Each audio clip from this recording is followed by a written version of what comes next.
India की economic growth resources की कमी से नहीं बल्कि हम उन्हें कैसे मैनेज करते हैं उससे रुकी हुई है। हमारे देश के खजाने को एक बाल्टी समझो जो डेवलपमेंट के लिए है, पर उसमें छेद है। हर दिन पैसा मिसमैनेजमेंट, इनएफिशिएंसी और करप्शन से लीक होता है। प्रोजेक्ट्स प्लान से सालों ज्यादा लेते हैं और बहुत ज्यादा महंगे होते हैं, जिससे वो फंड्स ड्रेन हो जाते हैं जिनसे स्कूल, हॉस्पिटल और सड़कें बननी चाहिए। ये कोई नई प्रॉब्लम नहीं है, ये कमजोर अकाउंटेबिलिटी और पुराने सिस्टम्स की विरासत है। असली सवाल, हमारा पैसा कहां जा रहा है और ये उन लोगों तक क्यों नहीं पहुंच पाता जिन्हें इसकी सबसे ज्यादा जरूरत है? चलो पब्लिक स्पेंडिंग में छिपे ब्लैक होल्स को उजागर करें और असली अकाउंटेबिलिटी की मांग करें।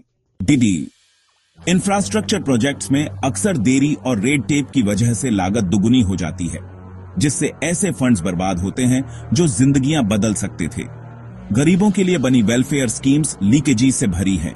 सब्सिडाइज्ड खाना और फ्यूल अक्सर अपने टारगेट तक नहीं पहुंच पाते, गलत हाथों में चले जाते हैं।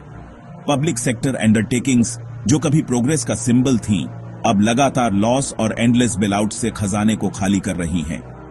पॉलिटिकल मजबूरियां इनएफिशिएंट पीएसयूज को जिंदा रखती हैं। टैक्स पेयर का पैसा फेलियर को फंड करने में इस्तेमाल होता है। लोन वेवर्स भले ही पॉलिटिकली पॉपुलर हों, क्रेडिट कल्चर को कमजोर करते हैं और ईमानदार कर्जदारों को पेनल्टी देते हैं। सरकारी कर्मचारियों और पॉलिटिशियंस के लिए बढ़ता पेंशन बर्डन स्टेट फाइनेंस पर और दबाव डालता है। ये पैटर्न एक विशिष्ट साइकिल बनाते हैं, ज्यादा उधार, असली डेवलपमेंट के लिए कम पैसा। नतीजा, पब्लिक मनी इनएफिशिएंसी में गायब हो जाता है, प्रोग्रेस के लिए बहुत कम बचता है। फाइनेंशियल लीकेज का मतलब है स्कूलों, अस्पतालों और इंफ्रास्ट्रक्चर के लिए कम पैसा। इन्वेस्टर्स का कॉन्फिडेंस कम होता है जब वे वेस्ट और देरी देखते हैं, जिससे जॉब क्रिएशन और ग्रोथ धीमी हो जाती है।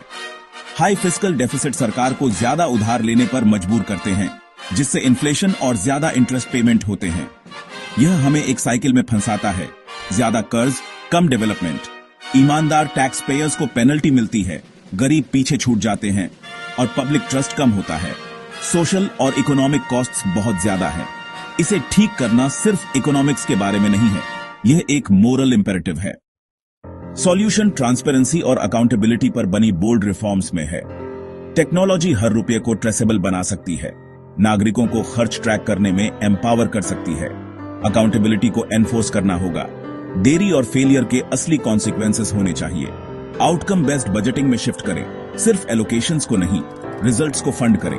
परफॉर्मेंस को रिवॉर्ड करें, अंडर परफॉर्मर्स को अकाउंटेबल ठहराएं और सिर्फ फाइनेंस को नहीं बल्कि आउटकम्स को ऑडिट करें। प्राइवेट सेक्टर की एफिशिएंसी को अपनाएं। लॉस मेकिंग पीएसयूज से डिसइन्वेस्ट करें और उन फंड्स को डेवलपमेंट के लिए इस्तेमाल करें। पब्लिक प्राइवेट पार्टनरशिप्स प्रोग्रेस को तेज कर सकती हैं अगर कॉन्ट्रैक्ट्स ट्रांसपेरेंट और फेयर हों। फिस्कल डिसिप्लिन देश के फ्यूचर के लिए हर रुपये को मायने रखता है। बदलाव शुरू हो चुका है। जीएसटी, एफआरबीएम और डायरेक्ट बेनिफिट ट्रांसफर्स जैसे रिफॉर्म्स लीक्स को प्लग कर रहे हैं। जीएम पोर्टल और आधार लिंक्ड सब्सिडीज जैसे टेक्नोलॉजी ड्रिवन सिस्टम्स करप्शन और वेस्ट को कम करते हैं। इंसॉल्वेंसी एंड बैंकरप्सी कोड खराब लोन से निपट रहा है और फाइनेंशियल डिसिप्लिन को बहाल कर रहा है। लेकिन स्थायी बदलाव के लिए पॉलिटिकल विल और एक्टिव सिटीजन पार्टिसिपेशन चाहिए। ट्रांसपेरेंसी की मांग करें, लॉन्ग टर्म रिफॉर्म्स को सपोर्ट करें और शॉर्ट टर्म पॉपुलिज्म को रिजेक्ट करें।